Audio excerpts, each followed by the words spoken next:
نحمدہ السلام علیکم ورحمۃ اللہ وبرکاتہ۔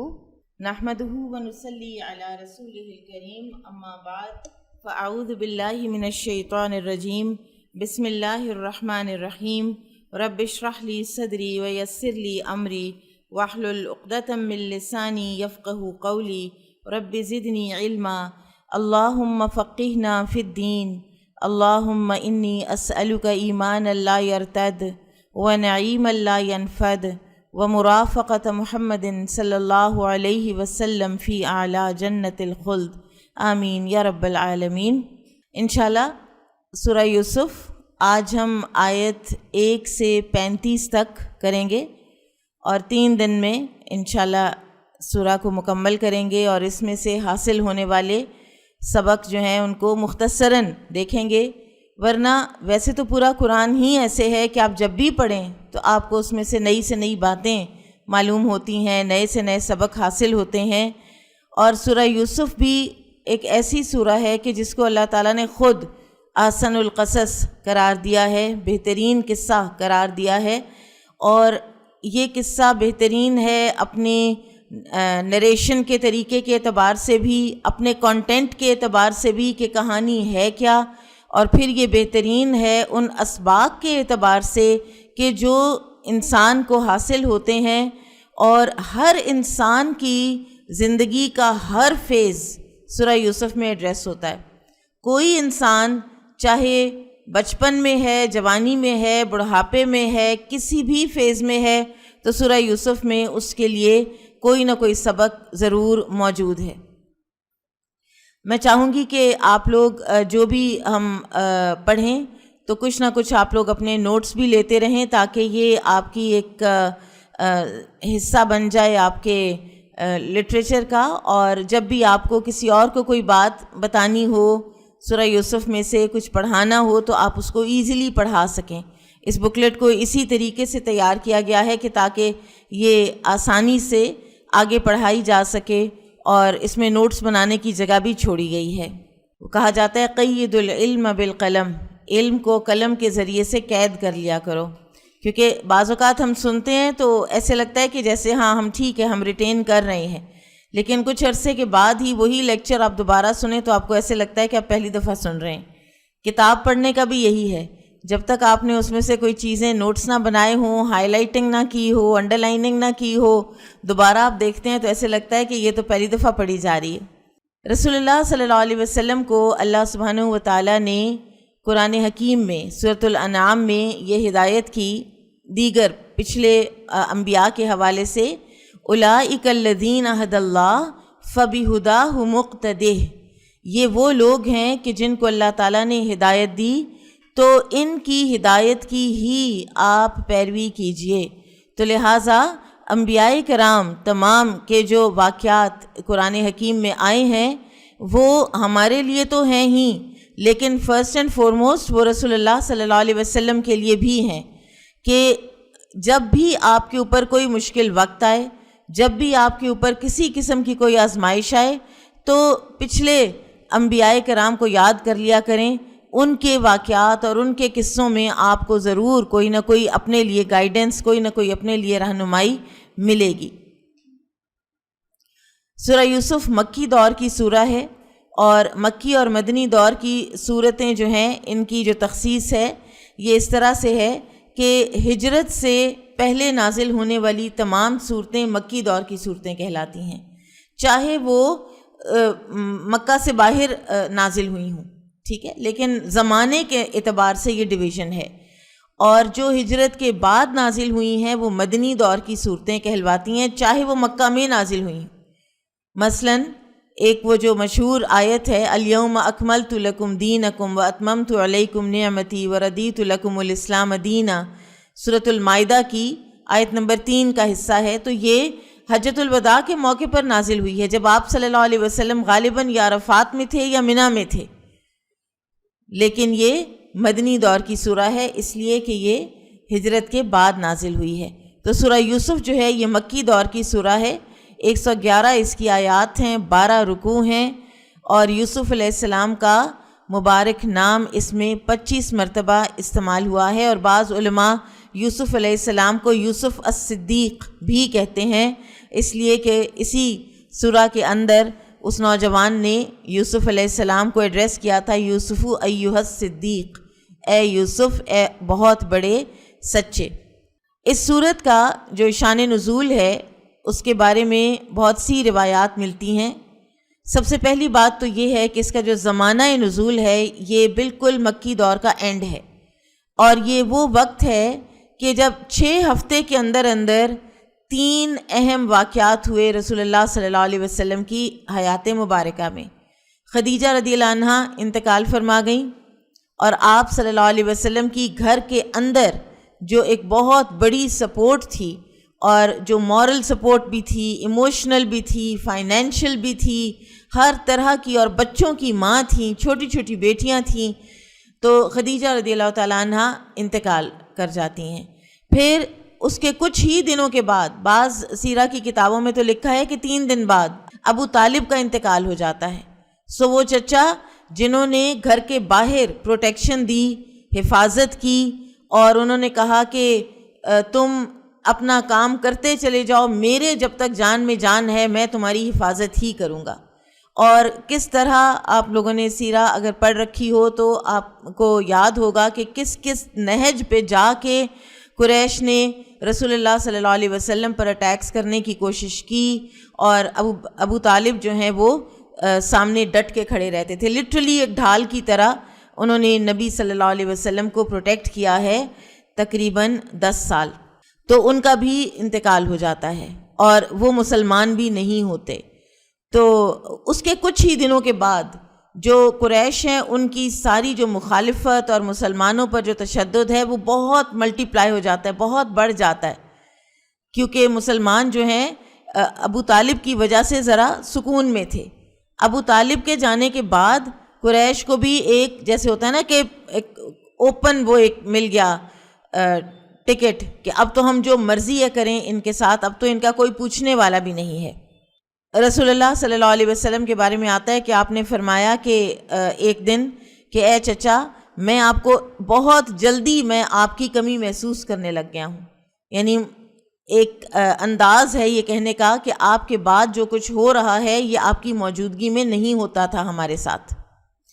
تیسرا واقعہ طائف کا واقعہ ہوا کہ آپ صلی اللہ علیہ وسلم زید بن حارثہ کے ساتھ طائف تشریف لے گئے کہ مکہ میں جب دیکھا کہ ان سرداروں میں، قریش کے سرداروں میں خیر باقی نہیں رہی، فی الحال اب انہوں نے اسلام نہیں لانا، تو طائف جا کر تو آپ صلی اللہ علیہ وسلم نے وہاں کے سرداروں کے آگے جب اپنی رکھی تعلیمات رکھیں تو انہوں نے لٹرلی مذاق بھی اڑایا، ریڈیکیول بھی کیا، اور کیا تم ہی مل گئے تھے؟ تو یہ جو 2 عظیم بستیاں ہیں، قریتین عظیم، مکہ اور طائف، ان دونوں میں سے کوئی نہیں اور اللہ تعالیٰ کو ملا تھا، اور اگر ایک نے کہا کہ اگر تم جھوٹے ہو نعوذ باللہ تو پھر تو میں تم سے بات ہی نہیں کروں گا، اور اگر تم اللہ کے نبی ہو تو پھر تو تم کہیں بہت ہی بڑی چیز ہو تو میں پھر بھی تم سے بات نہیں کروں گا۔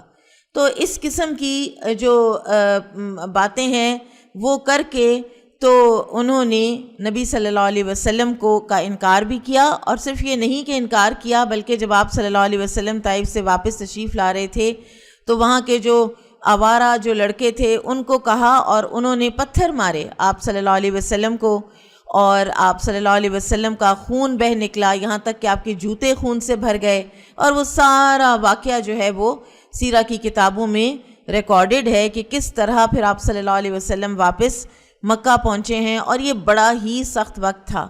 ایسے تھا کہ گویا مکہ میں اب آپ صلی اللہ علیہ وسلم کی جیسے سٹیزن شپ کینسل ہو چکی ہے، اب آپ داخل ہی نہیں ہو سک رہے تھے، اور آپ سیدھے غار حرا تشریف لے گئے، اور وہاں سے پھر آپ نے پیغامات بھیجے مختلف سرداروں کو، اور لوگوں نے انکار کیا، آپ کو کسی نے پناہ نہیں دی۔ وہاں کا ایک خاص ایک طریقہ تھا پناہ دینے کا۔ ایونچولی پھر مطعم بن عدی ایک بوڑھا شخص تھا کہ جس نے پھر کہا کہ نہیں، محمد آئیں اور میں ان کو پناہ دیتا ہوں، میری پناہ میں یہ رہیں۔ تو آخری جو 1.5 سال ہے مکہ کا وہ آپ صلی اللہ علیہ وسلم نے مطعم بن عدی کی پناہ میں وہاں پر گزار پائے تھے۔ عائشہ رضی اللہ تعالیٰ عنہ نے لیٹر آن ایک مرتبہ احد کے بعد پوچھا تھا آپ صلی اللہ علیہ وسلم سے کہ یا رسول اللہ صلی اللہ علیہ وسلم، کیا احد سے بھی بڑھ کر کوئی سخت دن آپ پر آیا ہے؟ تو آپ صلی اللہ علیہ وسلم نے فرمایا تھا کہ ہاں طائف کا دن. تو یہ 3 بہت بڑے بڑے غم کے واقعات آپ صلی اللہ علیہ وسلم کی حیات طیبہ میں پے در پے آئے، اور اسی لیے اس سال کو عام الحزن، غم کا سال قرار دیا گیا. اور ایک لمبا عرصہ تک صحابہ کہتے ہیں کہ ہم نے رسول اللہ صلی اللہ علیہ وسلم کو مسکراتے ہوئے نہیں دیکھا. ایسے میں اللہ سبحانہ وتعالیٰ نے سورہ یوسف نازل کی تاکہ آپ صلی اللہ علیہ وسلم کا غم کم ہو کہ آپ سے پہلے، آپ سے پچھلے انبیاء کرام پر کیا کیا حالات گزرے اور یوسف علیہ السلام پر کیا حالات گزرے. کیونکہ اگر گہرائی کے ساتھ سورہ یوسف کا مطالعہ کیا جائے، یوسف علیہ السلام پر آنے والی مشکلات اور یوسف علیہ السلام کا اپنا ریئیکشن اور صبر، اور یعقوب علیہ السلام کا صبر جمیل اگر دیکھا جائے اور واقعی اس نیت سے پڑھا جائے کہ یہ لوگ ہمارے لیے مشعل راہ ہیں، یہ لوگ ہمارے لیے رول ماڈلز ہیں، تو پھر انسان کا کوئی غم نہیں رہتا، آؤٹ آف پروپورشن نہیں ہوتا. انسان کو اللہ تعالیٰ کی حکمتیں ہر چیز میں، ہر ایسی چیز جو اس کی تباہ کے خلاف پڑ رہی ہے، جو اس کی توقع کے خلاف پڑ رہی ہے، ہر وہ چیز جو ہے اس کو اس میں حکمتیں اگر نظر نہ بھی آئیں تو بھی وہ اس کو اللہ کا حکم سمجھ کے قبول کر لیتا ہے. یہی ایک مین سبق ہے اس صورت کا. تو ایک تو رسول اللہ صلی اللہ علیہ وسلم کی تثبیت قلب کے لیے، یعنی آپ کے دل کے ٹھہراؤ کے لیے سورہ یوسف نازل ہوئی. پھر اسی طرح کچھ اور اس کی شان نزول بھی بتائے جاتے ہیں کہ قریش نے جا کر بنی اسرائیل سے پوچھا تھا کہ ہمیں کوئی، جو یہود تھے نا مدینہ کے، ان سے پوچھا تھا کہ ہمیں کوئی ایسا سوال بتاؤ جو ہم ان سے کر سکیں کہ یہ ہمارے ہاں نبی ہونے کا دعویٰ کرتے ہیں. تو انہوں نے کہا تھا، کچھ سوالات بتائے تھے جس میں سے ایک یہ تھا کہ ان سے پوچھو کہ بنی اسرائیل کا تو اصل وطن فلسطین اور کنعان کے گاؤں کا علاقہ تھا، تو یہ مصر کیسے پہنچ گئے اور اتنا لمبا عرصہ انہوں نے مصر پر کیسے رول کیا، تو یہ کیا قصہ ہے. اور یہ ان کو پتا تھا کہ یہ بات سوائے ہماری کتابوں کے اور کسی نبی کو یہ بات پتہ ہو ہی نہیں سکتی. تو اس سے ایک اور چیز پتہ چلتی ہے کہ اس وقت کے جو یہود تھے انہوں نے اپنی مذہبی کتاب کو کتنا ڈھکا چھپا رکھا ہوا تھا.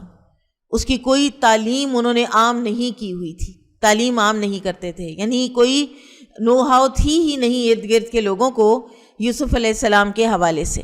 حالانکہ تورات میں قصہ تو موجود ہے.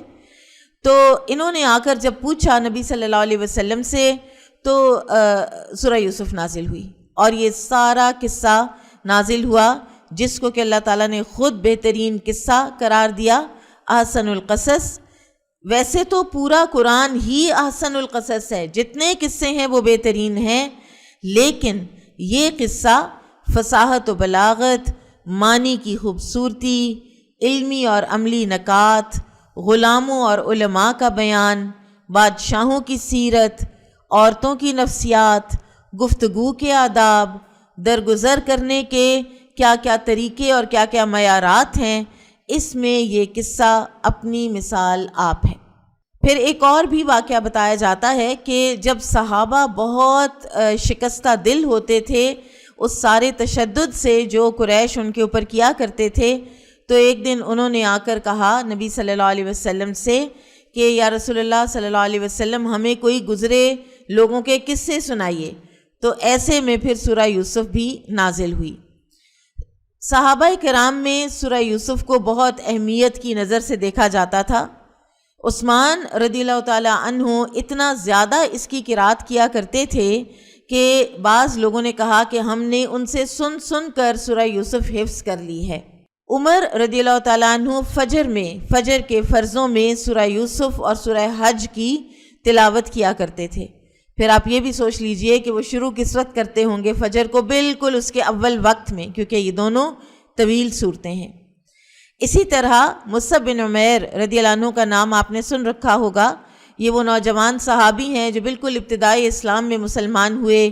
ان کی والدہ ان کے اوپر بہت تشدد کیا کرتی تھیں. یہ حبشہ ہجرت بھی کر کے گئے، پھر یہ واپس آ گئے. پھر جب مدینہ کی ہجرت کا وقت قریب آیا تو انصار نے آ کر نبی صلی اللہ علیہ وسلم سے درخواست کی کہ ہمارے ساتھ کسی صحابی کو ایز معلم، ایز ٹیچر بھیج دیجئے، جو ہمیں کچھ نہ کچھ اور ہماری لوگوں کو دین کے بارے میں بتائے۔ تو نبی صلی اللہ علیہ وسلم نے ان نوجوان مصعب بن عمیر کو بھیجا، اور رسول اللہ صلی اللہ علیہ وسلم کے مدینہ آنے سے پہلے تقریباً پورا مدینہ مسلمان ہو چکا تھا انہی مصعب بن عمیر کی کاوشوں کی وجہ سے۔ اللہ تعالیٰ نے ان کی کوششوں میں برکت ڈالی، اور ان کے بارے میں بھی آتا ہے کہ بعض لوگوں کو، جیسے ایک صحابی عمر بن جموح جو کہ لیٹر آن مسلمان ہوئے، انہوں نے جب پوچھا کہ اچھا مجھے بتاؤ تمہارا کیا پیغام ہے، تم لائے کیا ہو، تو ان کو بھی انہوں نے سورہ یوسف ہی پڑھ کر سنائی تھی۔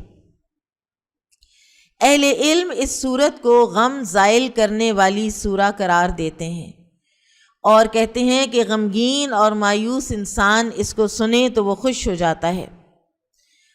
اس کی ایک آیت جو یعقوب علیہ السلام کا فرمان تھا، انما اشکو بثی وحزنی الی اللہ، میں اپنے سارے غم، سارے شکوے، ساری بے چینیاں، ان کا شکوہ اللہ تعالیٰ سے کرتا ہوں، یعنی میری باتیں ساری اللہ سے ہوتی ہیں، میں جگہ جگہ لوگوں کے پاس بیٹھ کر اپنی کہانیاں نہیں سناتا۔ تو ایک تابعی کہتے ہیں کہ میں عمر رضی اللہ عنہ کے ساتھ جماعت میں نماز پڑھ رہا تھا، اور میں سب سے آخری صف میں تھا، اور مجھے عمر رضی اللہ عنہ کی ہچکیوں کی آواز آخری صف میں بھی آ رہی تھی، وہ رو رہے تھے اور بار بار یہی آیت پڑھ رہے تھے، انما اشکو بثی وحزنی الی اللہ۔ یوسف علیہ السلام، یوسف بن یعقوب بن اسحاق بن ابراہیم، الکریم ابن الکریم ابن الکریم ابن الکریم، خود بھی معزز ہستی کے بیٹے، ان معزز ہستی کے بیٹے اور ان سے بھی معزز ہستی کے بیٹے، یعنی ابراہیم علیہ السلام تک جا کر ان کا سلسلہ نسب مل رہا ہے۔ یعقوب علیہ السلام کے 12 بیٹے تھے، 10 ایک ماں میں سے اور 2 یعنی یہ جو چھوٹے تھے یوسف اور بن یامین، یہ الگ ماں میں سے تھے۔ 1906 قبل مسیح، تقریباً عیسیٰ علیہ السلام سے 2000 سال پہلے یوسف علیہ السلام پیدا ہوئے۔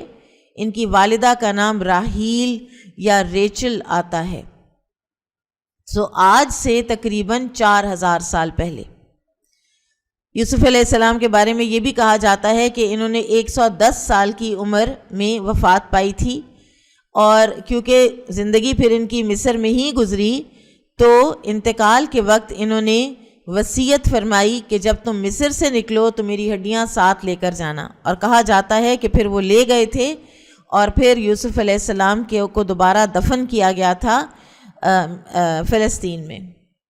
نبی کریم صلی اللہ علیہ وسلم سے ایک مرتبہ پوچھا گیا کہ سب سے زیادہ شریف کون ہے، تو آپ صلی اللہ علیہ وسلم نے فرمایا کہ جو سب سے زیادہ متقی ہو وہ سب سے زیادہ شریف ہے۔ صحابہ نے عرض کی، یا رسول اللہ ہمارے سوال کا مقصد یہ نہیں ہے۔ آپ صلی اللہ علیہ وسلم نے فرمایا، پھر سب سے زیادہ شریف یوسف نبی اللہ ابن نبی اللہ ابن نبی اللہ ابن خلیل اللہ، یعنی یوسف بن یعقوب بن اسحاق بن ابراہیم خلیل اللہ تھے۔ صحابہ نے عرض کیا کہ ہمارے سوال کا یہ بھی مقصد نہیں ہے، تو آپ صلی اللہ علیہ وسلم نے فرمایا، کیا تم لوگ عرب کے شرفاء کے بارے میں پوچھنا چاہتے ہو؟ تو صحابہ نے عرض کی کہ جی ہاں۔ آپ صلی اللہ علیہ وسلم نے فرمایا، پھر جاہلیت میں جو لوگ شریف اور اچھے عادات و اخلاق کے تھے وہ اسلام لانے کے بعد بھی شریف اور اچھے سمجھے جائیں گے، جبکہ وہ دین کی سمجھ بھی حاصل کریں۔ اب ہم آیات دیکھتے ہیں انشاءاللہ۔ الف لام را تلک آیات الکتاب المبین۔ الف لام را یہ روشن کتاب کی آیات ہیں۔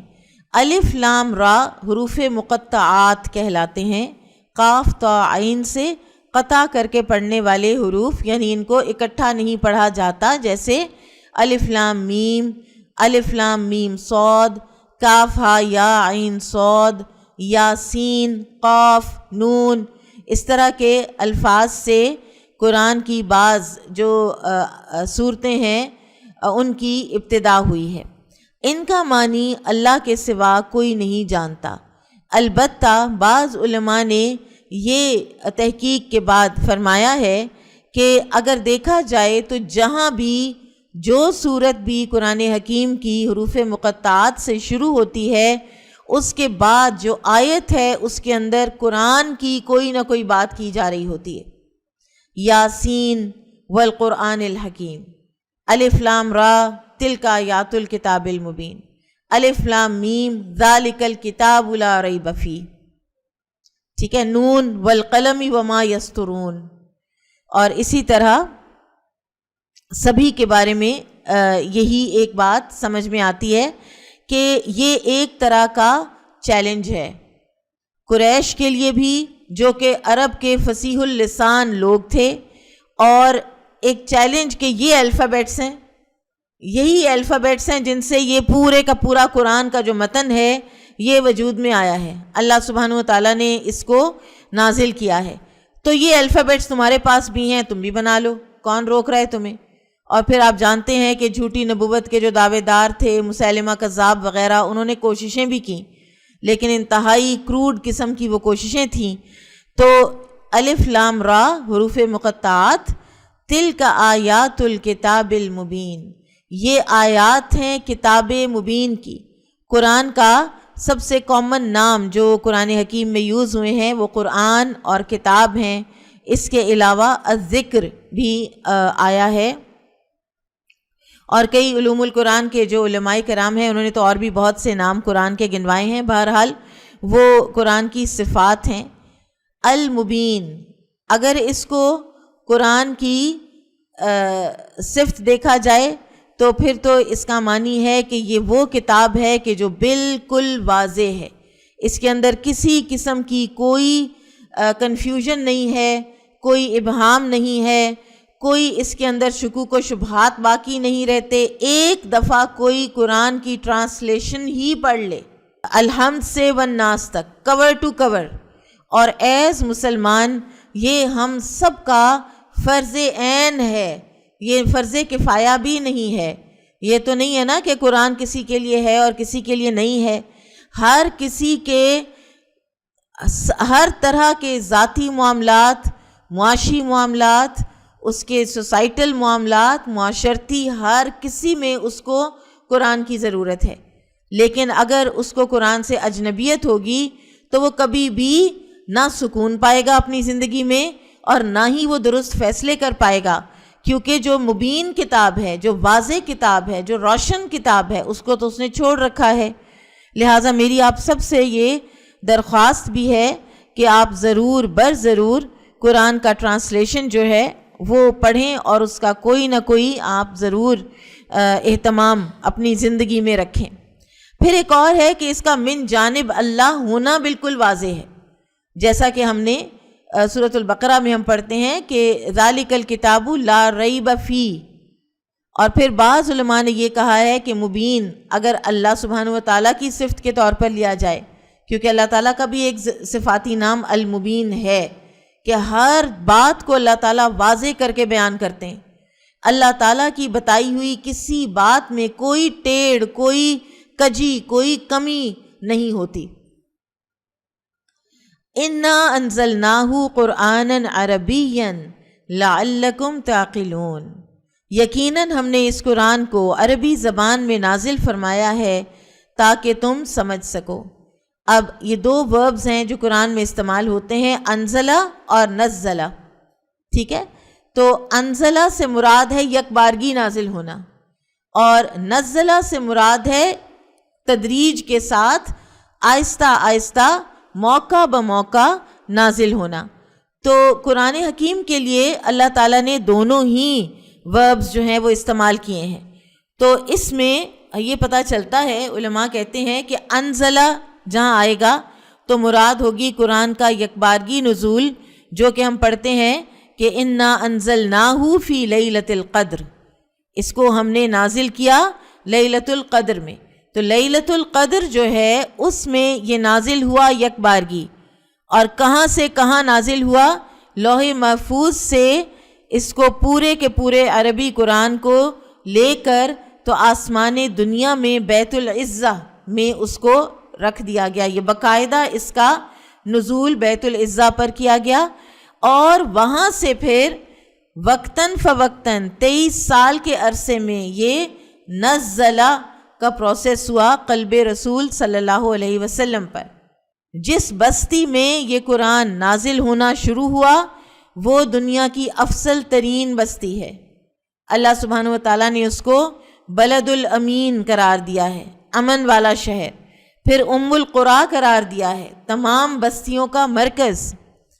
جس امت کے لیے نازل ہوا اس کو بھی افضل ترین امت کا ٹائٹل دیا گیا، كَذَلِكَ جَعَلْنَاكُمْ أُمَّةً وَسَطًا لِتَكُونُوا شُهَدَاءَ عَلَى النَّاسِ وَيَكُونَ الرَّسُولُ عَلَيْكُمْ شَهِيدًا۔ تمام دنیا کے لوگ ایک طرف اور امت مسلمہ ایک طرف، اور وہ ہیں واسطہ اللہ تعالیٰ اور رسول صلی اللہ علیہ وسلم کے درمیان باقی دنیا کے لیے، ان دا سینس کہ وہ بتائیں گے کہ یہ قرآن کیا ہے تو لوگوں کو پتہ چلے گا نا، ٹھیک ہے، تاکہ تم لوگوں پر گواہ ہو جاؤ۔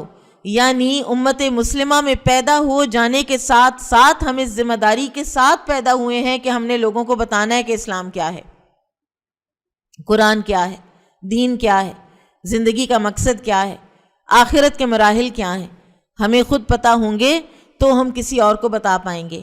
اس فریضے کے ساتھ یہ امت پیدا ہوئی ہے، اور یہی فریضہ اس امت کا پریویلیج بھی ہے، ذمہ داری بھی ہے اور شرف بھی ہے۔ پھر جس مہینے میں اس کا نزول شروع ہوا، رمضان کا مہینہ، وہ بھی افضل ترین۔ پھر جس رات میں اس کا نزول ہوا لوح محفوظ سے بیت العزہ، وہ بھی افضل ترین، لیلۃ القدر۔ تو لہٰذا جو کوئی اس کو پڑھے گا وہ دنیا اور آخرت کی ہر خیر و بھلائی پالے گا۔ بہت سے اسلاف کہا کرتے تھے کہ ہم نے جب قرآن پڑھنا شروع کیا تو ہم نے اپنی زندگیوں میں ایسی ایسی برکت پائی کہ ہم حیران ہوتے تھے۔ ہم نے ایسے اپنے وقت میں، اپنے رزق میں، اپنی ہر زندگی کے رہن سہن میں ہم نے برکت کو محسوس کیا۔ پھر عربی زبان کو اللہ تعالیٰ نے کیوں چنا قرآن حکیم کے لیے، اس کے بہت ڈیٹیل مباحث ہیں، ان میں ہم نہیں جائیں گے۔ بہرحال نمبر 1 اس لیے کہ عربوں پر نازل ہو رہا تھا، اولین مخاطب عرب تھے، تو اللہ تعالیٰ نے عربی زبان ہی کو چنا کہ تاکہ وہ اچھی طرح سے سمجھ جائیں، کیونکہ اگر کوئی اور زبان ہوتی تو پہلا تو اعتراض ہی ہو جانا تھا کہ ہماری تو زبان عربی ہے اور یہ کسی اور زبان میں یہ بات کرتے ہیں۔ اور دوسری اس کی وجہ یہ ہے کہ تمام زبانوں سے زیادہ وسعت والی اور ایلوکوینٹ، احساسات اور جذبات کو ادا کرنے والی زبان عربی ہے۔ جتنی ووکیبلری اس کی وسیع ہے اور جتنے تھوڑے الفاظ میں یہ اپنا مدعا بیان کر لیتی ہے، دنیا کی کوئی اور زبان اتنی ایلوکوینٹ اور فصیح نہیں ہے۔ تو اللہ تعالیٰ نے اس زبان کو چنا اور پھر یہ قرآن اور سنت کی زبان بن گئی۔ یعنی آپ نے اگر قرآن پڑھنا ہے، اوریجنل ٹیکسٹ، ہم ترجمے پر اکتفا کر جاتے ہیں۔ وہ ایک ڈاکٹر تھے نا مورس بکائے، جو مسلمان ہوئے تھے، فرینچ تھے، اور وہ کہتے تھے، خود ان کی جو بایوگرافی ہے اس میں وہ کہتے ہیں کہ میں اپنے آنے والے ہر مسلمان مریض کو میں انٹیمیڈیٹ کر لیتا تھا، میں روب جھاڑتا تھا اس کے اوپر، وہ میرا مریض ہوتا تھا بیچارہ چپ کر جاتا تھا، تو میں اس سے سوال پوچھا کرتا تھا کہ یہ قرآن جو ہے یہ کس نے لکھا ہوا ہے؟ تو وہ بیچارے کہتے تھے کہ ہمارے رب کی طرف سے یہ نازل ہوا ہے۔ تو میں کہتا تھا نہیں، مجھے لگتا ہے یہ جو تمہارے پروفٹ جن کو تم کہتے ہو نا، یہ اس بندے نے خود لکھ لیا ہے۔ تو وہ بیچارے چپ کر جایا کرتے تھے۔ تو ایک مرتبہ شاہ فیصل جو ہیں وہ بیمار ہوئے، تو مورس بکائے کو ان کا معالج بنا کر فرانس سے سعودی عرب لے جایا گیا۔ وہاں پر انہوں نے، کہتے ہیں یہی سوال میں شاہ فیصل سے کر لیا، تو انہوں نے بھی یہی جواب دیا۔ تو میں نے کہا میں نے بھی اپنا واپسی وہی ایک جواب دیا جو میں نے سوچا ہوا ہوتا تھا کہ یہ تو تمہارے پروفٹ نے خود لکھی ہے۔ تو انہوں نے کہا کہ تم نے قرآن پڑھا ہے؟ تو میں نے کہا ہاں۔ انہوں نے کہا کہاں سے پڑھا ہے؟ میں نے کہا میں نے فرینچ ٹرانسلیشن پڑھی ہے۔ انہوں نے کہا تو وہ قرآن تو نہیں ہے، تو میرے بھی ایک ٹیکسٹ پڑھو اور پھر تم کہو کہ یہ کسی انسان کا لکھا ہوا ہے۔ اچھا، وہ کہتے ہیں کہ مجھے تو یہ چیلنج قبول ہو گیا، اور یہ واپس آئے اور انہوں نے عربک ٹیچر ہائر کیا, 365 days a year, being a doctor, اتنی بزی روٹین, اور انہوں نے عربی سیکھی. عربی سیکھنے کے بعد انہوں نے عربی متن پڑھا قرآن کا, اور یہ مسلمان ہو گئے. اور پھر انہوں نے وہ کتاب لکھی, قرآن بائبل اینڈ سائنس. آج جتنی بھی قرآن اینڈ سائنس پہ بات ہوتی ہے نا, اس کا ایک جو ریسورس اوریجنل بنا ہوا ہے نا, وہ انہی کی کتاب ہے. یہ 70s کی بات ہے, 1970s کی. تو یہ عربی زبان میں اس کو پڑھنا بڑا ضروری ہے. ہم اگر یہ سمجھیں کہ چاہے وہ سورہ یوسف ہو, چاہے وہ پورا قرآن ہو, قرآن کا کوئی حصہ ہو, احکامات کا کوئی حصہ ہو, اور ہم ٹرانسلیشن پڑھ کے تو قرآن کو سمجھ جائیں گے, فہم حاصل کریں گے, یہ ادھورا ہوتا ہے, یہ سپرفیشل رہتا ہے. جب تک آپ اوریجنل ٹیکسٹ کو سمجھ نہیں پائیں گے, جب تک آپ کے اندر اتنی صلاحیت پیدا نہیں ہو جائے گی کہ قرآن پڑھا جا رہا ہو اور آپ کو سمجھ آ جائے کہ کیا پڑھا جا رہا ہے, تو اس کا مطلب ہے کہ قرآن آپ نے نہیں پڑھا, نہیں سمجھا. کیونکہ آپ دیکھیے کہ اللہ سبحانہ وتعالیٰ کیا فرما رہے ہیں, اِنَّا أَنزَلْنَاهُ قُرْآنًا عَرَبِيًّا لَعَلَّكُمْ تَعْقِلُونَ. قرآن کو عربی زبان میں نازل فرمانے کا مقصد کیا ہے؟ تاکہ تمہیں عقل آ جائے. عربی زبان عقل کی تیزی کی بھی باعث بنتی ہے, اور جہاں عربی زبان بنتی ہے عقل کی تیزی کا باعث, اس سے بڑھ کر پھر قرآن عقل کی روشنی ہے. آپ کے تو یہاں پر بچے حفظ کرتے ہیں, جو بچے حفظ کر لیتے ہیں ان کے بارے میں ایک مشہور عام بات ہے کہ جب وہ دوبارہ اپنی اس کلاسز میں جاتے ہیں, اسکولز میں جاتے ہیں, تو زیادہ ذہین ہوئے ہوئے ہوتے ہیں, وہ زیادہ تیز دماغ کے ساتھ جاتے ہیں. تو خود بھی, بچے بھی, حفظ کرنے والے بچے بھی, اور آپ خود بھی سب قرآن کی مجالس کو اپنائیں. کوئی ایسا زندگی میں ضرور ہونا چاہیے سسٹم یا اسٹرکچرڈ پروگرام کہ جس میں آپ قرآن کو پڑھیں اور اس کو سمجھیں. اس کے بغیر نہ کوئی فلاح ہے, نہ کوئی عقل مندی ہے, عقل مندی بھی نہیں ہے. قرآن کو چھوڑنا ویسے ہی سب سے بڑی بے وقوفی ہے. اتنا بڑا خسارہ انسان اپنا کر لے. آگے اللہ تعالیٰ فرماتے ہیں, نَحْنُ نَقُصُّ عَلَيْكَ أَحْسَنَ الْقَصَصِ بِمَا أَوْحَيْنَا إِلَيْكَ هَذَا الْقُرْآنَ وَإِن كُنْتَ مِن قَبْلِهِ لَمِنَ الْغَافِلِينَ. ہم آپ کے سامنے بہترین بیان پیش کرتے ہیں اس وجہ سے کہ ہم نے آپ کی جانب یہ قرآن وحی کے ذریعے نازل کیا, اور یقیناً آپ اس سے پہلے بے خبروں میں تھے. قصہ کہتے ہیں, قاف صاد صاد, قصہ یقص, یہ ہوتا ہے کسی کے پیچھے پیچھے چلنا. اب قصہ میں بھی آپ کیا کرتے ہیں, آپ فالو کرتے ہیں ایک ایونٹ کو, ایک انسیڈنٹ کو, اس کے بعد دوسرا, اس کے بعد دوسرا, آپ اس کو ایک طرح سے اس کا پیچھا کر رہے ہوتے ہیں. تو اسی سے یہ لفظ قصہ کہانی کے لیے بھی استعمال ہونے لگا. تمام قصص القرآن قرآن کی سچائی کی دلیل ہیں. آپ صلی اللہ علیہ وسلم وَإِن كُنْتَ مِن قَبْلِهِ لَمِنَ الْغَافِلِينَ, آپ غافل تھے, آپ کبھی مصر نہیں گئے, آپ کو کچھ پتہ نہیں یوسف علیہ السلام کون تھے. اور اسی طرح سے قرآن میں ایک اور جگہ پہ آتا ہے نا کہ مَا كُنْتَ تَدْرِي مَا الْكِتَابُ وَلَا الْإِيمَانُ, آپ کو نبوت سے پہلے کچھ نہیں پتا تھا کہ کتاب کیا ہوتی ہے اور ایمان کیا ہوتا ہے. تو آپ کتاب سے غافل تھے, آپ ایمان کے حقائق سے غافل تھے, آپ کو واقفیت نہیں تھی. غار حرا میں آپ کی میڈیٹیشن, مراقبہ اسی بات کا تو ہوتا تھا کہ مجھے پتہ چلے. سورہ الضحیٰ میں آتا ہے نا کہ وَوَجَدَكَ ضَالًّا فَهَدَىٰ, ہم نے آپ کو پایا طالب راہ تو ہم نے آپ کو ہدایت دی. اور اس سے پہلے آپ کو نہیں پتا تھا کہ ہم یہاں کیوں آئے ہیں.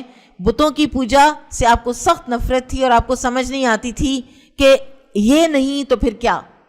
تو یہ بھی قرآن کی حقانیت کی بھی دلیل ہے, اور نبی صلی اللہ علیہ وسلم کی نبوت کی حقانیت کی بھی دلیل ہے کہ آپ کو کچھ پتہ نہیں تھا, نہ ہی آپ نے کسی سے یہ قصے سیکھے ہیں, سوائے اس کے کہ یہ اللہ تعالیٰ کی طرف سے وحی کے طور پر آپ پر نازل کیے گئے.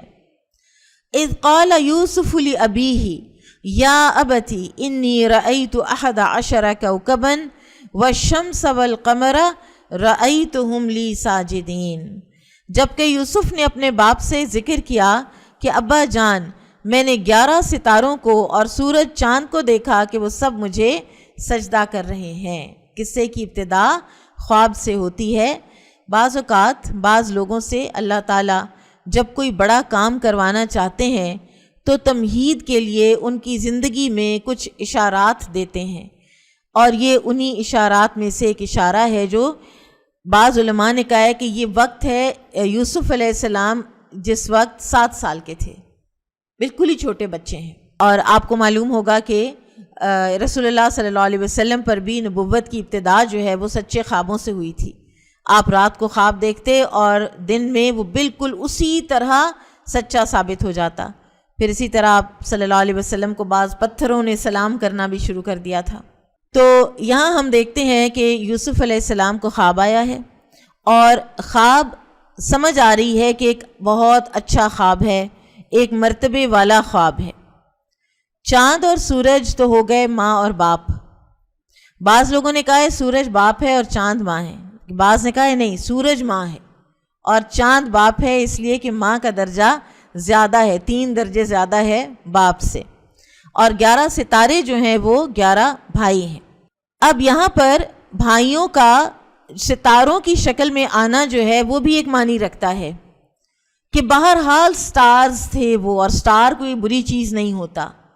انہوں نے جو کچھ بھی کیا بہرحال انہوں نے سچی توبہ کی، اور پھر بعد میں وہ سچی توبہ کے اوپر پکے رہے، انہوں نے اس توبہ کو پھر توڑا نہیں۔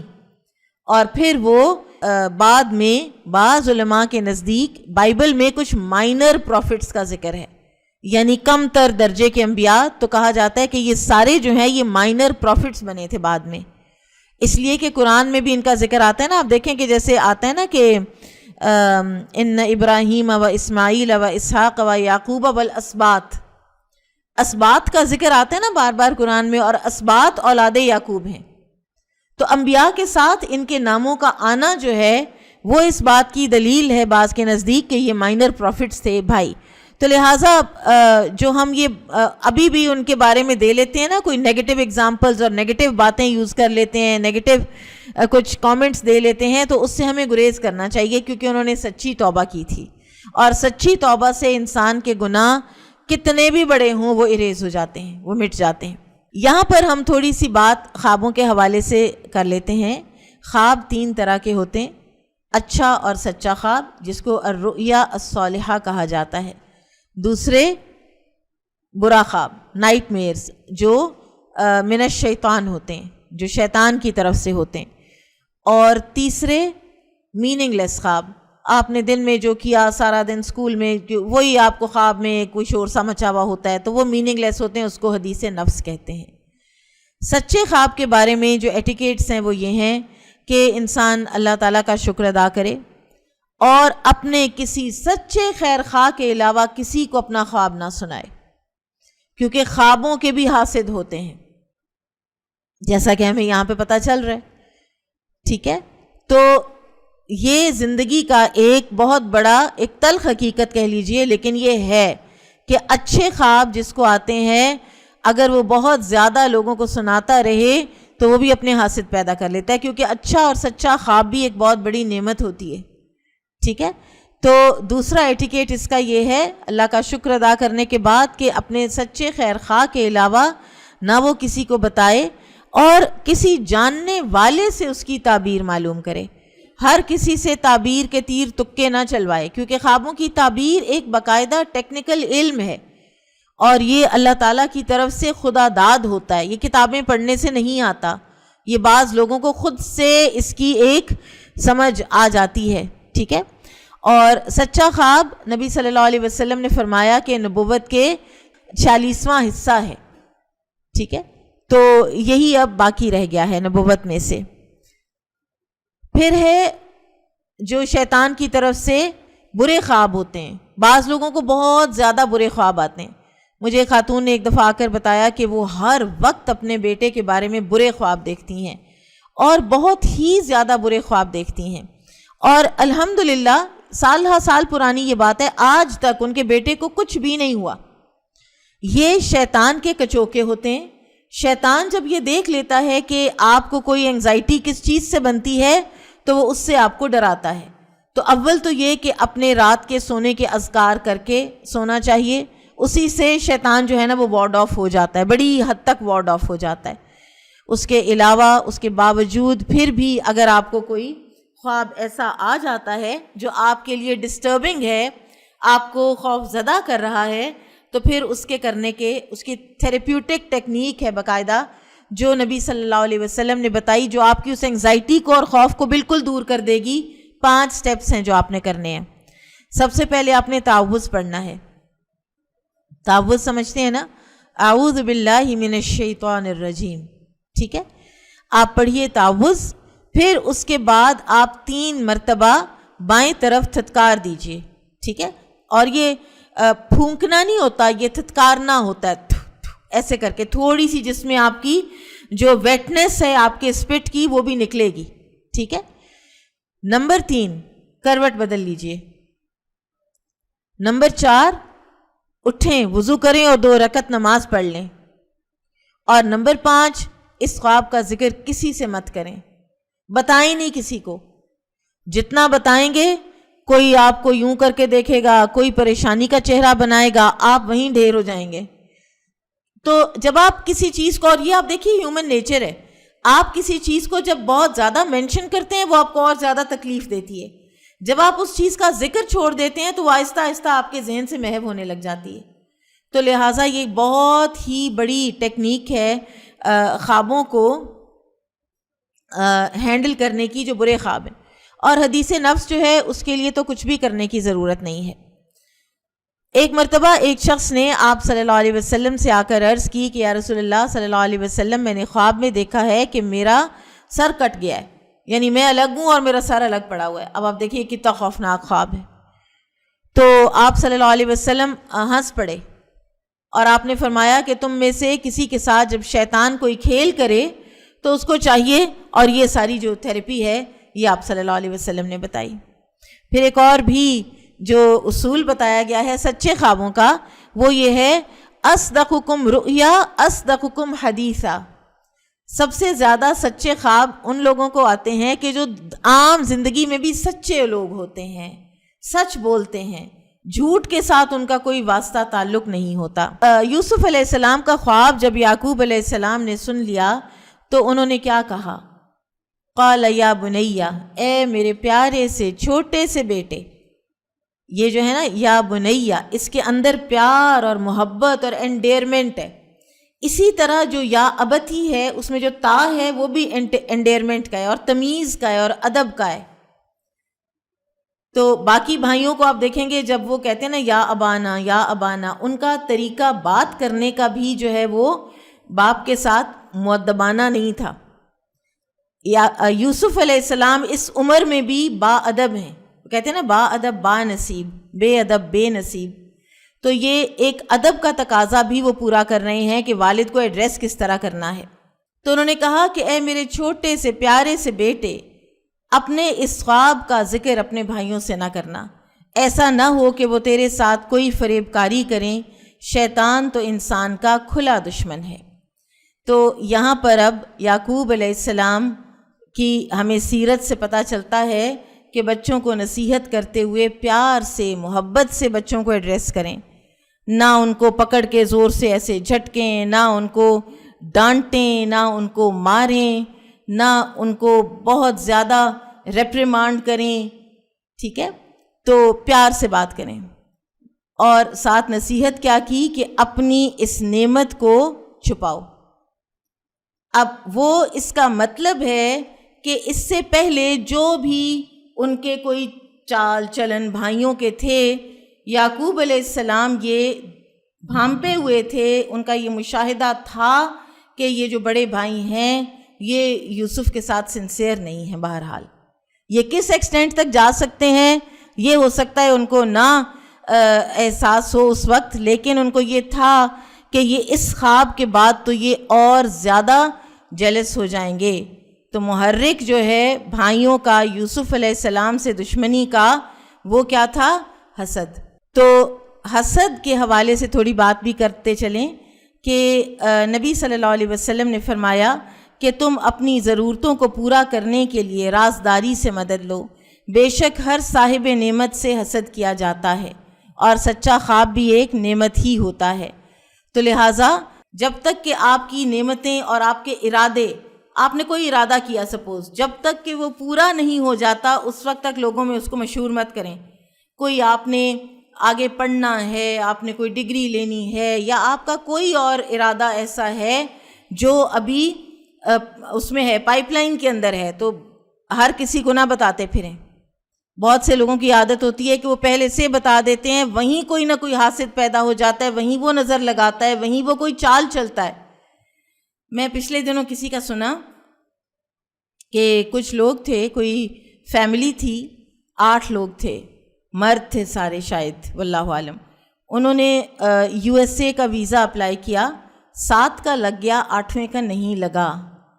تو جب وہ 7 لوگ وہاں پہ جا کے لینڈ کیے تو یہ جو ایک رشتہ دار تھا جس کا نہیں لگا تھا، اس نے وہاں کوئی بھی جو امیگریشن کوئی بھی طریقہ جو بھی اس نے کیا واللہ عالم، لیکن اس نے ان کو یہ کہا کہ یہ لوگ جو آ رہے ہیں ان ناموں والے، یہ وزٹ ویزا پہ آ رہے ہیں، لیکن ان کا ارادہ وہیں پہ رہ پڑنے کا ہے، انہوں نے واپس کوئی نہیں آنا.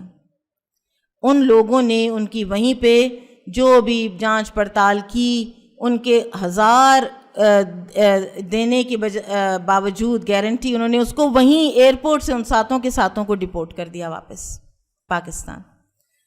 تو جو ان کا ارادہ تھا ہمیں نہیں پتا، ٹھیک ہے، اور جو غلط تھا تو وہ غلط ہی ہے، لیکن حسد کہاں تک لے کر جا سکتا ہے یہ آپ کو ایک تھوڑی سی اس میں جھلک نظر آتی ہے. تو جب ارادے پورے ہو جائیں تو پھر اس کے بعد وہ حکم آتا ہے جو سورہ والضحیٰ میں ہے، وَأَمَّا بِنِعْمَةِ رَبِّكَ فَحَدِّثْ. پھر آپ بتا دیں کہ میں نے فلاں ڈگری حاصل کر لی ہے، میرا فلاں کام ہو گیا ہے، ٹھیک ہے، اور پھر آپ شو آف نہیں لیکن تحدیث نعمت کے لیے کہ اللہ تعالیٰ کی یہ نعمت ہے مجھ پر، تو پھر آپ بتا بھی سکتے ہیں. پھر اسی طرح یہاں پر ایک اور بڑی ہمیں پتہ چلتی ہے بات کہ یعقوب علیہ السلام نے جو یوسف علیہ السلام کو روکا ہے کہ اپنے بھائیوں کو مت خواب سنانا ورنہ وہ تمہارے خلاف کوئی بری چال چلیں گے، تو اس سے یہ بھی پتہ چلتا ہے کہ ہمیں کوئی ایسے ایکشنز، کوئی ایسے عمل نہیں کرنے چاہیے جو دوسروں سے شر کا ریئیکشن لے کر آئیں. ہمیں خود اتنا محتاط رہنا چاہیے کہ دوسروں کے اندر نیگیٹیوٹی ہم نے نہیں ابھارنی. مثلا نبی صلی اللہ علیہ وسلم سے جب یہ کہا گیا کہ عبداللہ بن ابی کو قتل کر دیں، اور وہ تھا قتل کے لائق، اس میں کوئی ڈاؤٹ نہیں ہے، وہ پکا کافر تھا اور وہ منافق تھا اور وہ اسلام دشمنی میں حد سے بڑا ہوا تھا. واقع افک کا سول ذمہ دار، تنہا ذمہ دار وہ خود تھا، سیدہ عائشہ پر جو اس نے تہمت لگائی تھی. تو لیکن رسول اللہ صلی اللہ علیہ وسلم کا جو جواب ہے نا وہ بہت سمجھنے کے لائق ہے. آپ نے فرمایا تھا کہ نہیں، اس کو رہنے دو، لوگ کہیں گے کہ محمد صلی اللہ علیہ وسلم اپنے ساتھیوں کو قتل کرواتے ہیں. تو لوگوں کے اندر یہ ایک پھیل جائے، ایک ریپوٹیشن یہ بن جائے، لوگوں کے اندر یہ بدگمانیاں یا یہ خیالات آ جائیں، اس سے بہتر ہے کہ ابھی ہم اس کو رہنے دیتے ہیں. تو جب آپ قرآن پڑھتے ہیں تو واقعی آپ کو کیسی پتے کی بات پتہ چلتی ہے. پھر یعقوب علیہ السلام نے فرمایا وَكَذَلِكَ يَجْتَبِيكَ رَبُّكَ وَيُعَلِّمُكَ مِن تَأْوِيلِ الْأَحَادِيثِ وَيُتِمُّ نِعْمَتَهُ عَلَيْكَ وَعَلَىٰ آلِ يَعْقُوبَ كَمَا أَتَمَّهَا عَلَىٰ أَبَوَيْكَ مِن قَبْلُ إِبْرَاهِيمَ وَإِسْحَاقَ إِنَّ رَبَّكَ عَلِيمٌ حَكِيمٌ. اور اسی طرح تجھے تیرا پروردگار برگزیدہ کرے گا اور تجھے معاملہ فہمی یا خوابوں کی تعبیر بھی سکھائے گا اور اپنی نعمت تجھے بھرپور عطا فرمائے گا، اور یعقوب کے گھر والوں کو بھی جیسے کہ اس نے پہلے تیرے دادا پر دادا یعنی ابراہیم و اسحاق کو بھی بھرپور اپنی رحمت دی. یقیناً تیرا رب بہت بڑے علم والا اور زبردست حکمت والا ہے. تو یہاں پر ہمیں جو کی پوائنٹس پتہ چل رہے ہیں باپ بیٹے کی کانورسیشن میں کہ شیطان خونی رشتوں میں نفرتیں ڈالنے کی کوشش کرتا ہے. پھر ہمیں یہ بھی پتہ چلتا ہے وَكَذَلِكَ يَجْتَبِيكَ رَبُّكَ، اس طرح تیرا رب تجھے چن لے گا. اللہ تعالیٰ اپنے بعض بندوں کو چن لیتا ہے. ہمیں بھی اللہ تعالیٰ سے دعا کرنی چاہیے کہ اللہ تعالیٰ ہمیں اپنے دین کی سمجھ کے لیے اور اپنے دین کی خدمت کے لیے چن لے۔ رسول اللہ صلی اللہ علیہ وسلم نے فرمایا کہ اللہ تعالیٰ جس کے لیے بھلائی کا ارادہ کرتا ہے اسے دین کی سمجھ عطا کر دیتا ہے۔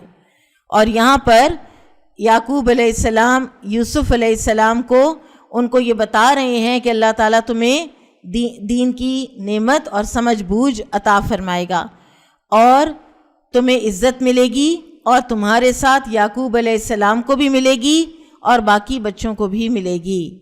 اور ادھر سے ہمیں یہ بھی پتہ چل رہا ہے کہ اگر آپ عربک دیکھیں نا کہ کما اتمہا علی ابویک من قبل ابراہیم و اسحاق، تو باپ کو باپ کہا جاتا ہے، دادا اور پڑ دادا کو بھی باپ کہا جا سکتا ہے۔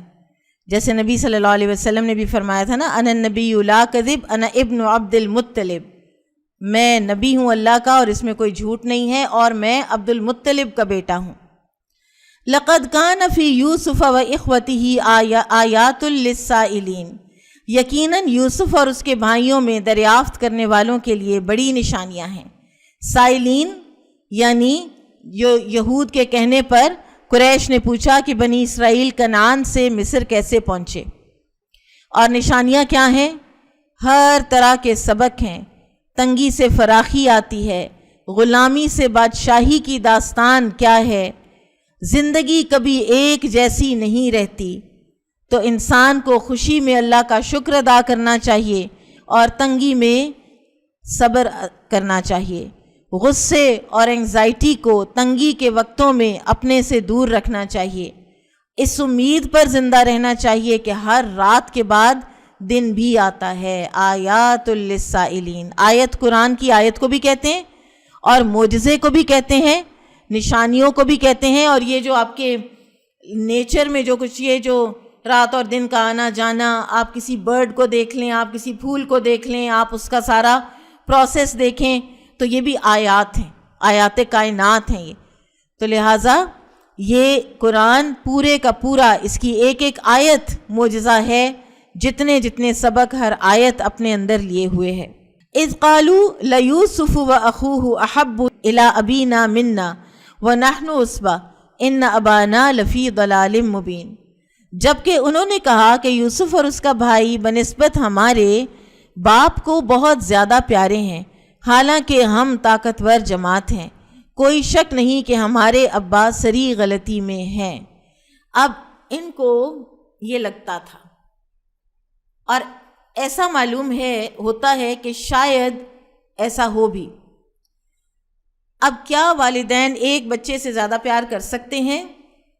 تو ہو سکتا ہے، کچھ ایسی کوالٹیز کچھ ایسے بچوں میں ہوتی ہیں کہ جو ان کو دوسرے بچوں سے ذرا آگے لے جاتے ہیں۔ یوسف علیہ السلام خوبصورت تو تھے ہی، آپ کو پتہ ہے نا کہ جو ان کی پڑ دادی تھیں، یوسف علیہ السلام کی پڑ دادی کون تھیں؟ شاباش، سارہ علیہ السلام، ٹھیک ہے، اور ان کے حسن کے تو چرچے تھے، انتہائی خوبصورت خاتون تھیں، ان کے ہی آگے سے اولاد ہیں، ٹھیک ہے۔ سو وہ تو تھی، فزیکل بیوٹی تو تھی۔ نبی صلی اللہ علیہ وسلم نے ان کو معراج کے موقع پر دیکھا تو آپ نے فرمایا کہ ان کو شطر الحسن دیا گیا ہے، حسن کا آدھا حصہ، پوری انسانیت کا آدھا حسن یوسف علیہ السلام، اور باقی آدھا حسن ساری انسانیت پر تقسیم ہوا ہے، ٹھیک ہے۔ تو یہ تو تھا ہی، لیکن خوبصورت بھی بہت تھے، انر بیوٹی بھی بہت زیادہ تھی، جسے کہتے ہیں نا نور علی نور تھے۔ تو خوبصورت اور خوبصورت ہونے کی وجہ سے یعقوب علیہ السلام کا رجحان، اور پلس ان کی والدہ کا انتقال ہو چکا تھا، پلس یہ چھوٹے تھے، ٹھیک ہے۔ تو ایک بوڑھے باپ کا چھوٹے بچے کے لیے ذرا زیادہ ایک رجحان ہوتا ہے، تو اس کے لیے پروٹیکشن یا پروٹیکٹیو انسٹنکٹس جو ہیں وہ زیادہ ہوتے ہیں۔ اب جو بڑے بھائی تھے نا، ان کے بھی پروٹیکٹیو انسٹنکٹس اسی طرح ہونے چاہیے تھے، ان کو باپ برابر ہونا چاہیے تھا، لیکن ان کے اندر شیطان نے حسد جو ہے وہ کلٹیویٹ کر دیا ہوا تھا۔ اچھا، ایک اور چیز بھی یاد رکھیے کہ یہ جو محبت ہے نا، یہ اللہ تعالیٰ کی طرف سے ہوتی ہے۔ عروہ بن زبیر کے بیٹے ہشام بن عروہ کہتے ہیں کہ میں نے اپنے والد سے کہا کہ میں دیکھتا ہوں کہ لوگ عمر بن عبدالعزیز سے بڑی محبت کرتے ہیں، تو انہوں نے یہ آیت پڑھی، سورہ مریم کی آیت، سَيَجْعَلُ لَهُمُ الرَّحْمَنُ وُدًّا، کہ ان کے لیے رحمان دلوں میں محبت پیدا کر دیتا ہے۔ تو بعض لوگوں کے لیے دوسرے لوگوں کے دلوں میں محبت ہوتی ہے، ان سے لوگ محبت کرتے ہیں، تو یہ محبت جو ہے یہ اللہ تعالیٰ کی محبت کا ایک مینیفیسٹیشن بھی ہوتی ہے۔ عائشہ رضی اللہ عنہ سے آپ صلی اللہ علیہ وسلم کی ایک اور طرح کی محبت تھی، لیکن کہاں پر آپ کو اس محبت کو چھوڑنا ہے؟ حقوق کی ادائیگی میں، وہاں عدل ہونا چاہیے، ورنہ دل پر اختیار نہیں ہے۔ خدیجہ رضی اللہ تعالیٰ عنہ کے بارے میں آپ صلی اللہ علیہ وسلم نے فرمایا، انی رزقت حبہا، خدیجہ کی محبت مجھے رزق کے طور پر دی گئی ہے، میرے اندر فیڈ کر دی گئی ہے۔ اور اسی طرح ایک صحابیہ تھیں عمرہ بنت رواحہ، تو ان کے شوہر نے اپنے ایک بیٹے کو کوئی غلام یا گھوڑا کوئی چیز تحفہ کرنے کا ارادہ کیا جو باقی بچوں کے لیے ان کا ارادہ نہیں تھا۔ تو یہ عمرہ جو ہیں والدہ ہونے کے باوجود انہوں نے کہا کہ یہ نہیں میں ہونے دوں گی، ہم نبی صلی اللہ علیہ وسلم کے پاس جائیں گے، پہلے ہم دیکھیں گے کہ یہ ایسا کرنا درست ہے بھی یا نہیں۔ تو آپ صلی اللہ علیہ وسلم نے فرمایا کہ مجھے اس طرح کے ظلم پر تم گواہ مت بناؤ، یعنی منع کیا، اور ساتھ فرمایا اعدلوا بین اولادکم، عدل کرو اپنی اولاد کے درمیان۔ اب یہاں پر یہ جو پرسیپشن ہے بھائیوں کی، یہ ایک بہت بڑا ایک ثبوت ہے اس بات کا کہ حاسد نیگیٹیوٹی پرسیو کرتا ہے، پازیٹیوٹی پر اس کی نظر ہی نہیں ہوتی۔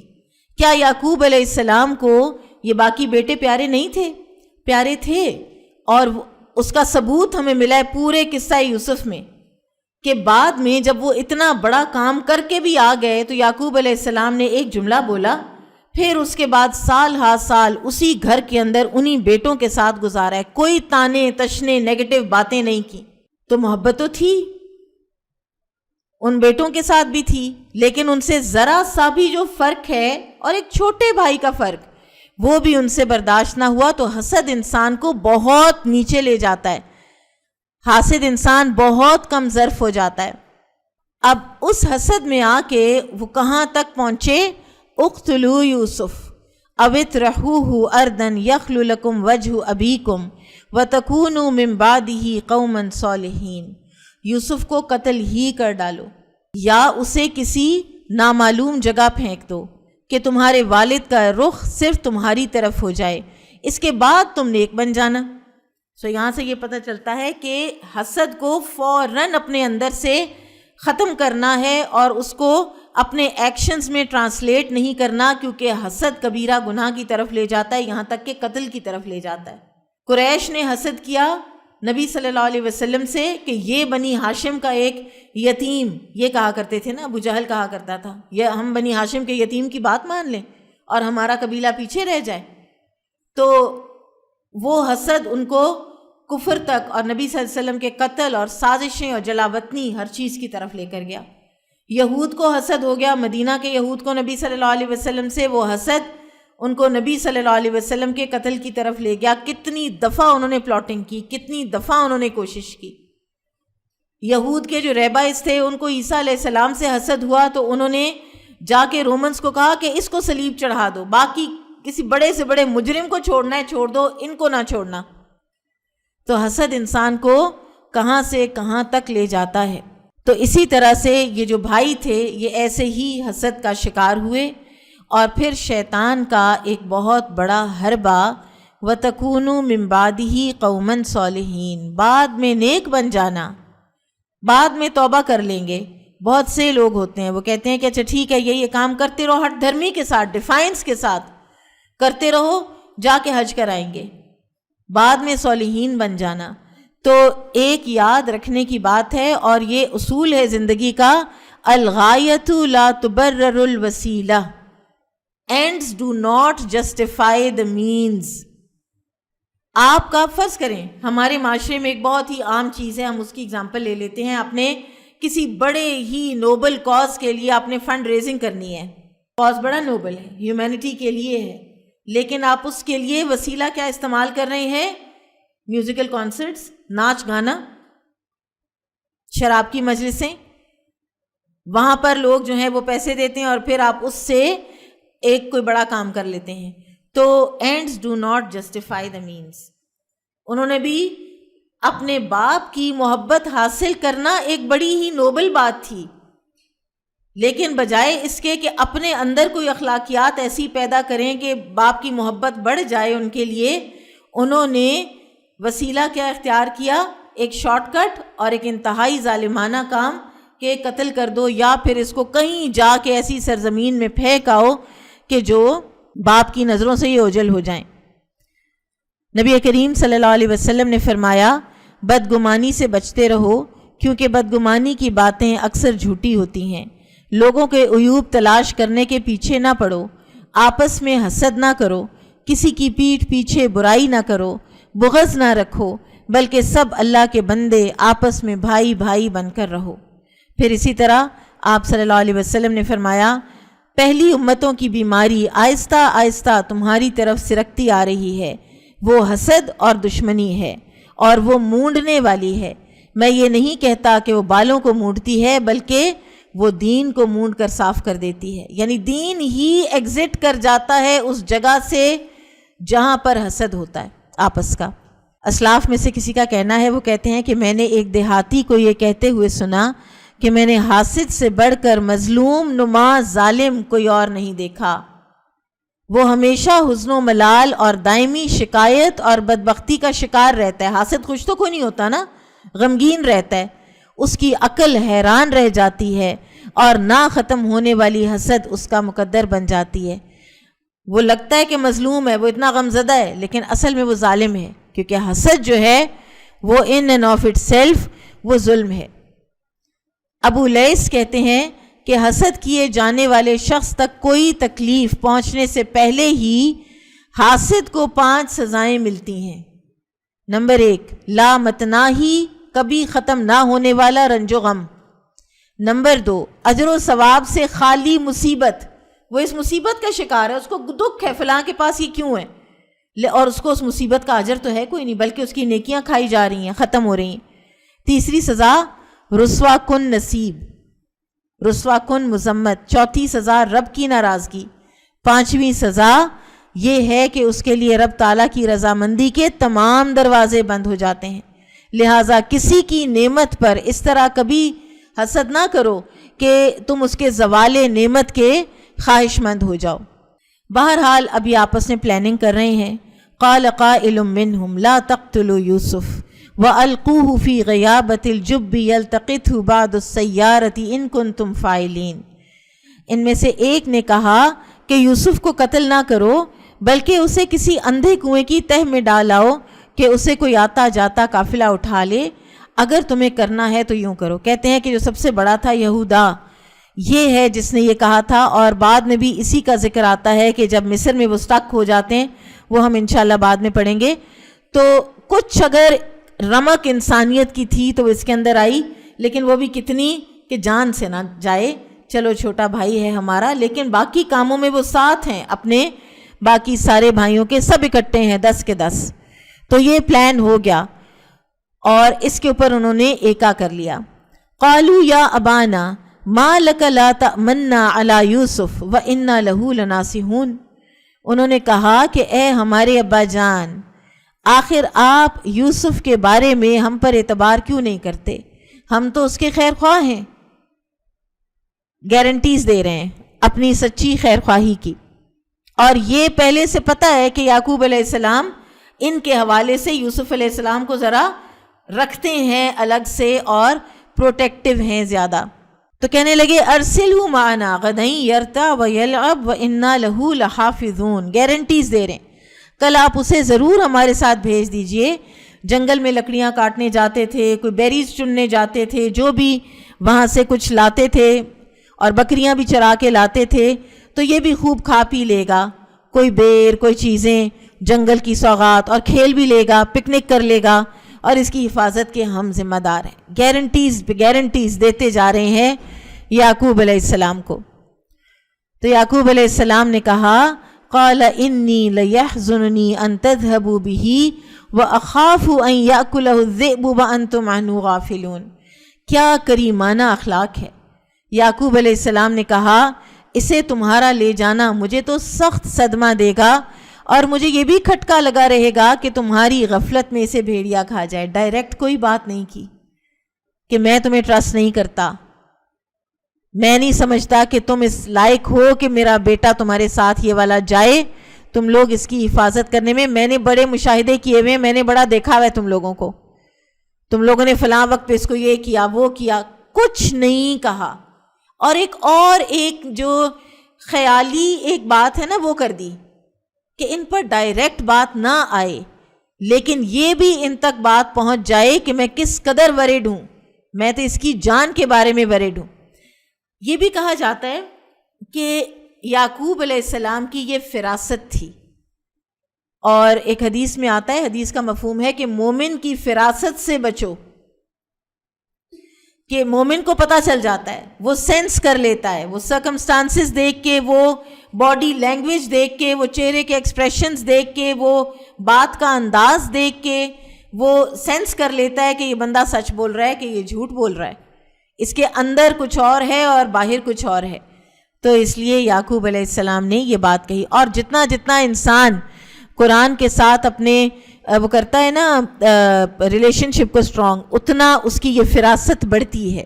قالوا لئن اکلہ الذئب ونحن عصبہ انا اذا لخاسرون, انہوں نے جواب دیا کہ ہم جیسی زوراور جماعت کی موجودگی میں بھی اگر اسے بھیڑیا کھا جائے تو ہم تو بالکل ہی نکمے ہوئے. اپنے زوراور ہونے پر بڑا ہی ناز ہے. نحن عصبہ, ہم اور ہم, یہ بات جو ہے یہ ان کے آگے آئی.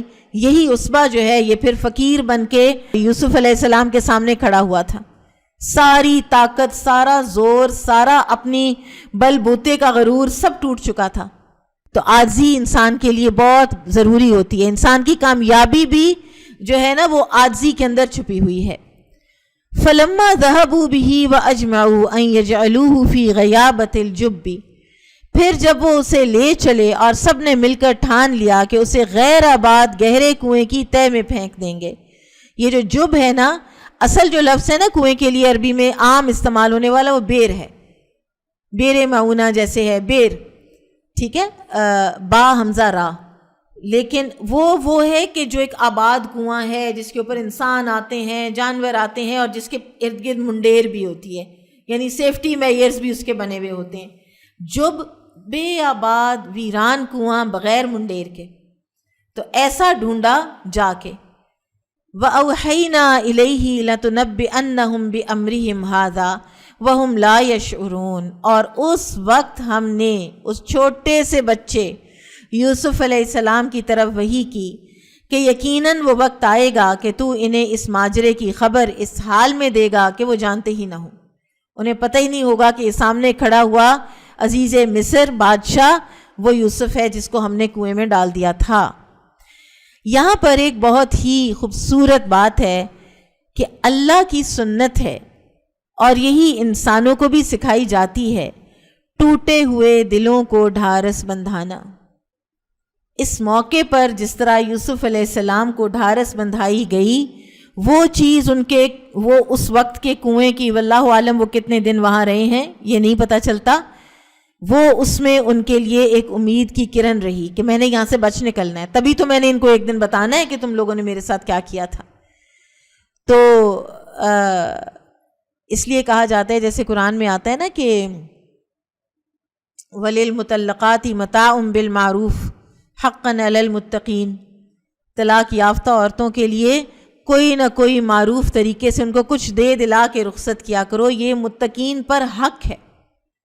یہ ان کی ٹوٹے دل کی یہ وہ ہے تسلی اور ڈھارس, مرہم اس زخم کے اوپر رکھنا. اسی طرح سے جو قرآن میں آتا ہے کہ جب تقسیم کا وقت آئے, انہیریٹنس تقسیم ہو رہی ہے, اور کچھ فقراء غریب نان انہیریٹرز پاس آ کے کھڑے ہو گئے ہیں کہ دیکھیں یہ راتوں رات امیر ہو رہے ہیں, جن کو اتنا کچھ مل رہا ہے, کسی کو کچھ مل رہا ہے, کسی کو کچھ مل رہا ہے, تو ان کو بھی کچھ دے دیا کرو, کیونکہ وہ دیکھ رہے ہیں اور وہ ضرورت مند بھی ہیں. تو یہ ہمیں اپنی عام زندگی کے لیے بہت بڑا ایک ملتا ہے کہ مسافر ہو, مریض ہو, بیوہ ہو, مطلقہ ہو, کوئی بھی ڈسٹریسڈ ہو, تو اس کی ڈھارس بندھانا یہ اللہ کی سنت ہے اور انبیاء کرام کی سنت ہے۔ پھر کیا ہوا؟ ڈال دیا یوسف علیہ السلام کو کنویں میں، اور وجاءوا اباہم عشاء یبکون، اور رات کے وقت، عشاء کے وقت وہ سب اپنے باپ کے پاس روتے ہوئے پہنچے۔ جھوٹ موٹ کا رونا تھا۔ اتنے عقل مند اور فراست والے یعقوب علیہ السلام کو فوراً سمجھ آ گئی، اور سارا دن گزار کے آئے۔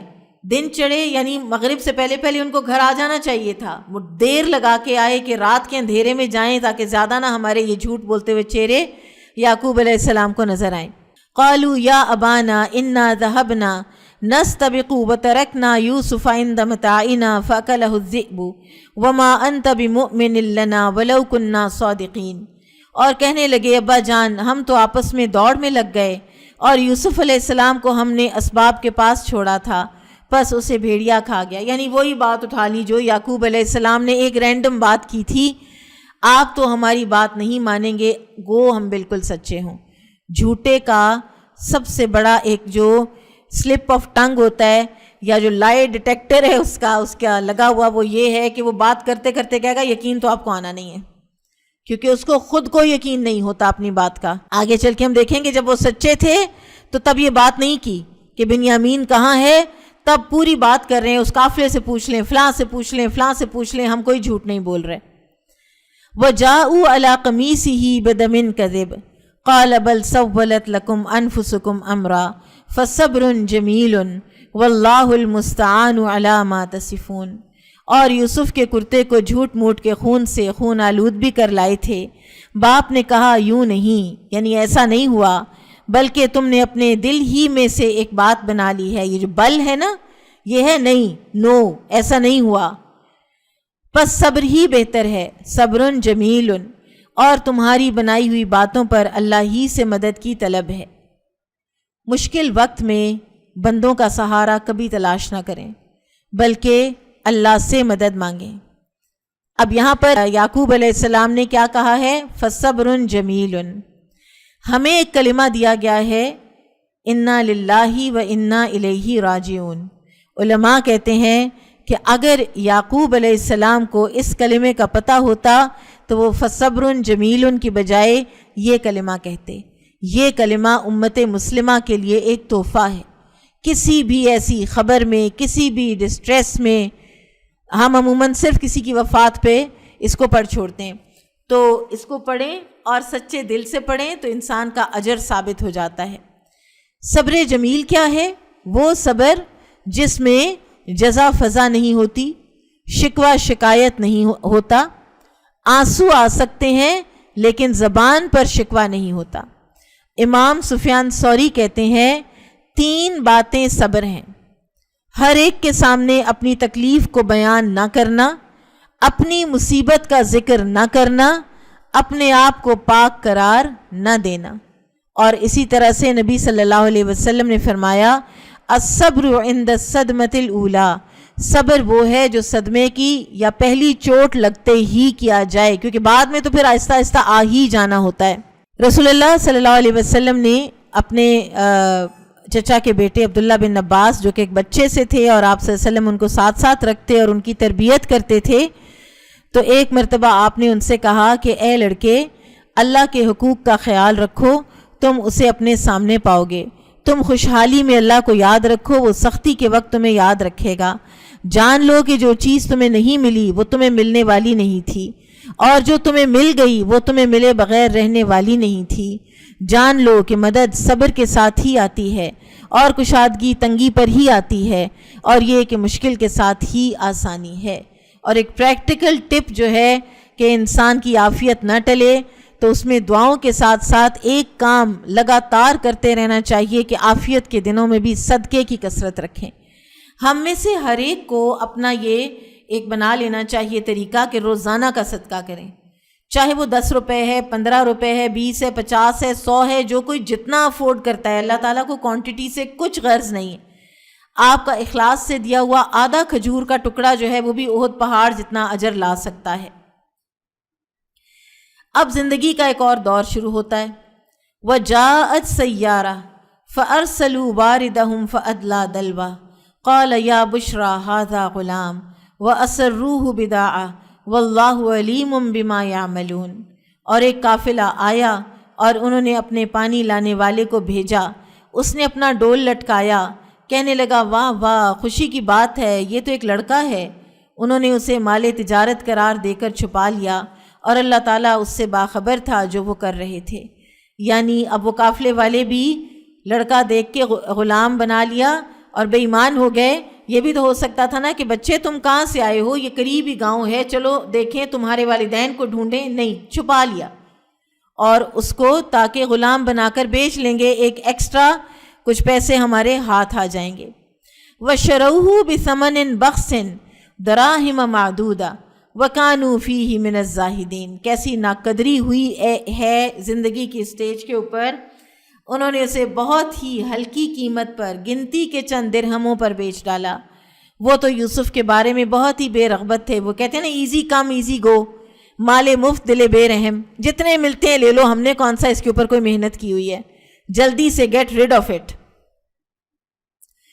اب مصر میں بک گئے۔